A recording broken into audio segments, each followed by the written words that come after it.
Чанга дэглэмтэй шоронгоос оргож чадсан зартай эмэгтэйчүүд. Асата Шакур. Хамгийн алдартай эмэгтэй хоригдлоодын нэг бол Асата Шакур буюу Жоана Чесимар билээ. Тэр Африк, Америк гаралтай хар арснуудын эрхийн төлөө тэмцэгч холбооны гишүүн. Хипхоп дуучин Тупак Шакурын хойд авга эгчин юм. Асата Шакур хочороо алдарсан тэрээр хар чөлөөлөх айрам хэмээх хит даврагч бүлгийг удирддаг байжээ. Тэдний бүлэг 1970-аад онд идэвхтэй ажиллаж, банкуудыг дээрэмдэж, цагдаагийн ажилтнуудад халтаж байсан юм. Тухайн үед банк дээрэмдсэн хэрэгээр эрен сурвалжлагдж байсан Асата Шакур болон түүний хамсаатнуудын сууж явсан автомашины 2 цагдаа зогсоожээ. Буудалцаан болж нэг цагдаа алуулж нөгөө шархатсан байна. Асата Шакур 1973 онд олон цагдаа тэмцэгч нар амиа алдсан. Нью-Жерси Турнпайкд болсон буудалцаанд оролцсон бөгөөд 4 жилийн дараа төрийн албан хаагч болон өөр бусад 7 босгочдын аминд хүрсэн үндслэлээр бүх насаараа хоригдох ялаа шийтгүүлсэн юм. Түүний хоригдсноос хойш хар арснуудын эрхийн төлөө тэмцэгч холбооны гишүүд хэрхэн Асатаг оргуулах төлөвлөгөө зохиож эхэлсэн байдаг. Ингээд 1979 оны эхээр тэд шоронгийн автобусанд байсан 2 харгалзагчийг барьцаалан машиныг нь ашиглан Асатаг оргуулжээ. Ингээд шоронгоос холдоод машинаа сольж аюулгүй газар руу явцгаасан байна. Үүний дараа Шакур Куб руу зүгтааж Кубын эрх баригчид түнд улс төрийн орогнол олгожээ. 2013 онд Америкийн нэгдсэн улсын холбооны мөрдөгт очоо хамгийн ихээр эрен сурвалжлагдаж буй аюултай гэмт хэрэгтний жигсаалтанд анх удаа эмэгтэй хүнийг оруулсан байдаг. Тэр нь Асата Шакур байсан бөгөөд түүний ашиглаж байж болох 20 орчим нэрийн жигсаалтыг гаргажээ. Америкийн нэгдсэн улсын эрх баригчид гэмт хэрэгтэн эмэгтэй байгаа газрыг зааж баривчилж чадсан хүнд $2 сая шагнал амлаж байжээ. Одоо тэрээр 72 хүрч байгаа бөгөөд Кубад амьдарч байх магадлалтай ажээ. Ньянтакийн 5 бүсгүй. 1984 онд 5 бүсгүй хамтарч Ньянтакийн эмэгтэйчүүдийн хорхоос оргож чадсан байдаг. Тэд шоронгийн хамгийн их хамгаалалт бүхий хэсгийн цонхны ган хаалтан дундуур багтаж гарч чаджээ.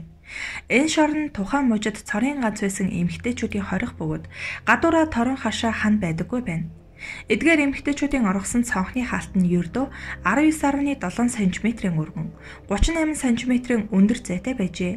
Шоронгийн харгалзагч нар хоригдлууд алга болсныг тэднийг хамгийн сүүлд харагдсанаас цагийн дараа буюу оройн тооллогын үеэр л мэджээ. Гэвч тэдний эрх чөлөө удаан үргэлжилсэнгүй. 2 хоригдлыг оргосон өдрийн яг дараагийн өдөр мөн 2 хоригдлыг түүний дараа өдөр барьж хорсон бол үлдсэн нэг хоригдол 10 гаруй хоногийн дараа өөрөө эргээд иржээ. Сьюзен Лефевер.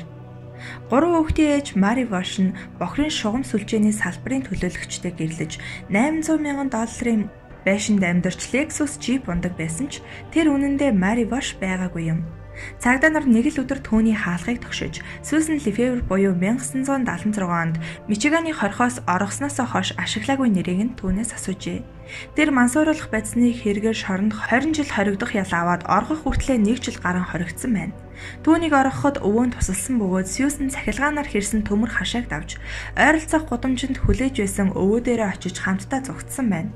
Хэдэн 7 хоногийн дараа Калифорни руу явж баригдах хүртлээр тэнд 32 жил амьдарсан тэрээр өөрийгөө Сьюзен Лефевер гэдгээ хүлээн зөвшөөрснөөс гадна ялаа өрхөд бэлэн байна гэдгээ хэлжээ. Мөн мансууруулах байцыг хэрэгэлдэг байсан бөгөөд цагдаа нарын хэлж байгаа шиг дамлан наймаалдаггүй байсан талаараа хэвлэл мэдээллийнхэнд ярьсан байна. Түүний өмгөөлөгч Сьюзенд энэ түүний анхны хэрэг учраас буруутай гэдгийг хүлээн зөвшөөрвөл бага ял онооно гэж зөвлөсөн боловч хэрэг буруугаар эргэж шүүхээс түнд насаар нь хорихял өгчээ. Гэсэн ч Лефеврийн шинэ өмгөөлөгч шүүгчээс хэргийг дахин нэг авч хэлэлцгийг хүссний хариуд шүүхээс түнд оргосон хэрэгт нь 2 жилийн ял оноож өмнөх мансууруулах байцны хэргийг нь Мичиганы шүүхэд шилжүүлжээ. Харин Мичиганы шүүх түнд энэрэнгүй хандаж эрх чөлөөг олгосон юм. Дебора Гавин. 1974 онд Дебора Гавин гэгч эмэгтэй Жоржиа дахь Балдвин мужийн эмэгтэйчүүдийн хорхоос оргож чаджээ. Тэрээр бүлэглэн дээрэм хийсэн хэрэгээр шоронд хоригдсон бөгөөд өмнө нь хэд хэдэн удаа оргож байсан ч удалгүй баригдсан байна. Харин энэ удаа тэрээр оргосныхоо дараа 2 хүүхдийнхээ хамт өмнө нь амьдарч буй Техас дахь Принстон руу явж чаджээ. Түүнийг нэрээ Дебора Марфи болгож өөрчлөөд 33 жил эрх чөлөөтэй амьдарсны дараа цагдаа нар түүнийг олж баривчилсан байна. Түүний өгсөн мэдүүлэгт хамт харагдаж байсан хоригдлууд нь Харгалзагчид дарамтлуулж хүчирхийлүүлсний улмаас шоронгоос оргосон гэжээ.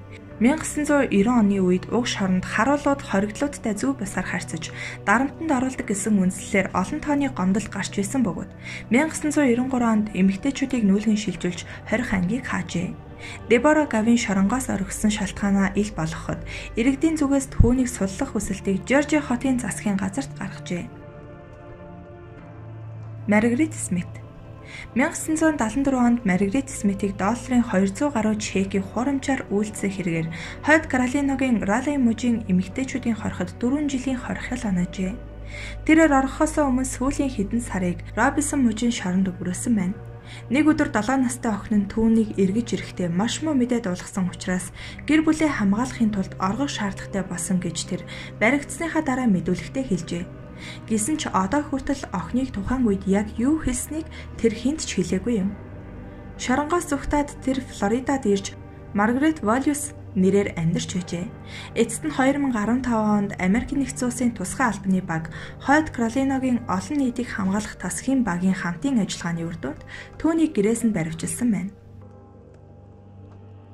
Limerick Gal 1830 онд болсон Limerick Gal-ийн түүх үнэхээр сонирхолтой. 9 эмэгтэй шоронгоос оргож чадсны дээр тэдний нэг нь нялх хүүхэдтэй байсан гэдэг. Ирландын шоронгоос өөр шорон руу шилжүүлэхээс хэдхэн цагийн өмнө тэд оргож амжжээ. Орохоос өмнө хэн нэгнээс нууцаар хуурай, нитритийн хүчил, жижиг төмөр зэргийг авч амжилттай зугтсан байна.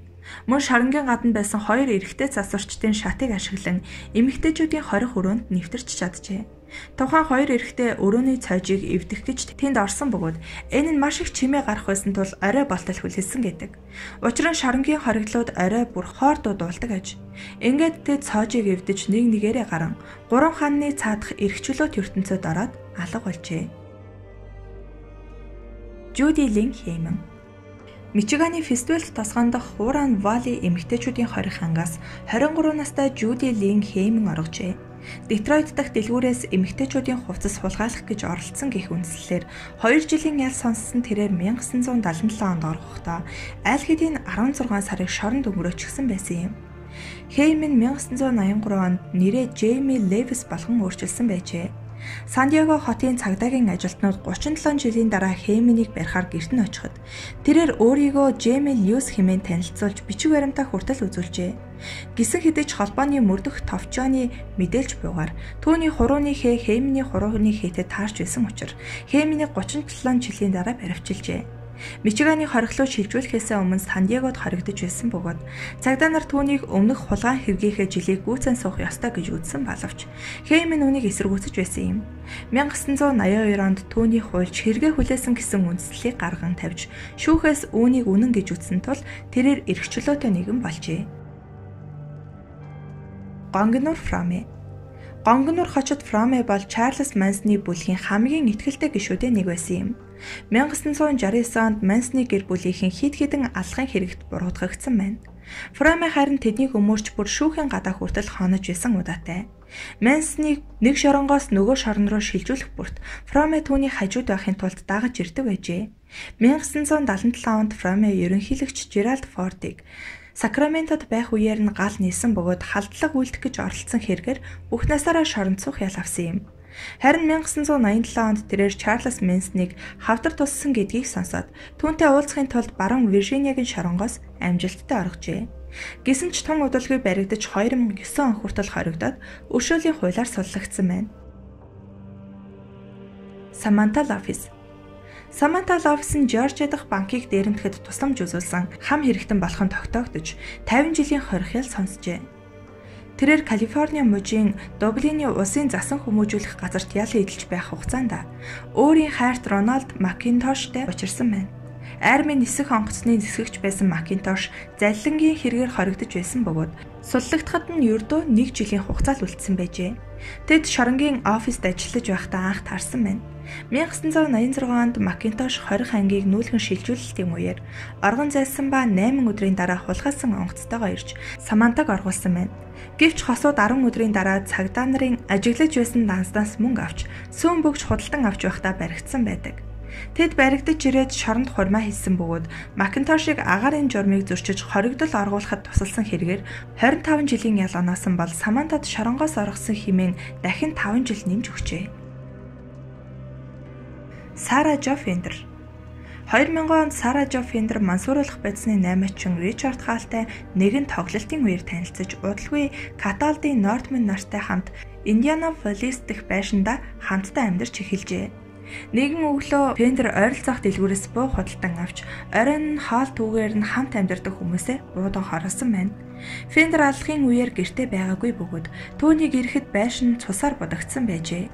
Ингээд Фендер хаалт туслан цогцснуудыг бүтээлгээр ороогоод машиндаа очин хогийн цэг дээр хаяхаар явсан байна. Тэр хэргийн талаар цагдаад огтхонч мэдэгдээгүй бөгөөд маргааш нь юу ч болоогүй юм шиг ажилдаа иржээ. Хожимны талаараа тэр хаалын дараачийн залиас босгоосоо айсан учраас юу ч хийгээгүй гэсэн байна. Хэрэгээс хойш хэдэн өдрийн дараа хаал хүн амны хэрэгт сэжиглэгдэж баривчлагдсан бол Фендерийг дараа өдөр нь барьжээ. Тэднийг баривчилснаас хойш бараг жилийн дараа Фендер энэ бүхнийг сэтэж хаалаар хохирогчдыг хөнөөлгсөн нотлох баримтууд гарч ирсэн тул ахлах шүүгч түүнийг эмэгтэй Чарльз Менсон хэмээж 110 жилийн хорих ял оноосон байна. Харин 2008 онд Фендер Роквилл дэх хорих ангаас хуучин нэг өрөөнд хоригдож байсан хоригдол Джейми Лонг болон офицер Скотт нарын тусламжтайгаар оргож чадсан юм. Офицер Скоттийн мэдүүлэгт Фендерийг шоронгийн автобусанд суулгаад хашааны гадаа гаргасны дараа Лонг түүнийг машиндаа суулгаад зогтсон гэжээ. Хожим Фендерт тусалсан хам хэрэгтнүүдийг хоёуланд нь шийтгэл хүлээлгэсэн байдаг.